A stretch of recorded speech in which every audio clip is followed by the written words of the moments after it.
Em primeiro lugar, a mim começar com o tráfico, porque o tráfico tem o último dia que você está hopi atenção.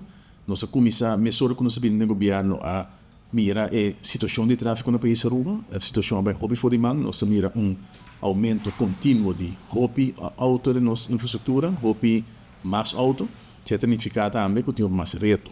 Por exemplo, o que é de último ano, para mira de certo aspecto é coisa não vai completamente fora man. Se você ter em conta que aí passar a 2024, nós temos total de mais de 1000 hit and run, com auto e pai. Isso é uma coisa que, claro, está contra a lei. Nós cambia a lei do passado, você não acorda, que tem pessoa de tempo aí, se você que estava da polícia.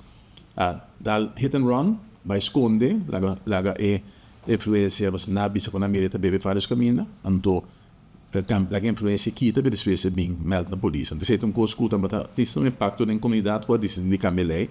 E proibir tudo para abandonar o sítio de acidente, depois de acidente, que nem se tem acidente, você guarda para a autoridade não chega e para o bisabo tem que você não se toma a situação, então vou abandonar a situação. Abo, em saída, não pode abandonar no momento que tem uma decisão, não pode tomar decisão para abandonar isso aí.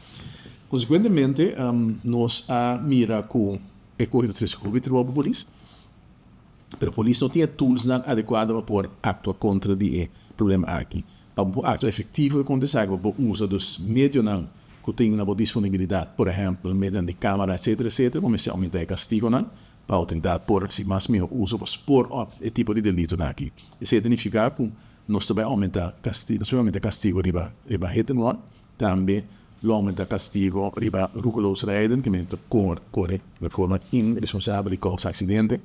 E o castigo que me vai subir para em totalidade não chega a um candidato de 8 anos maximal, mais que 7 bebida, para pôr vai hora detener ainda assim e poder desenvolver projetos. Mas não você sabe o que extende na grave para quando comportamento mal, borracha, etc.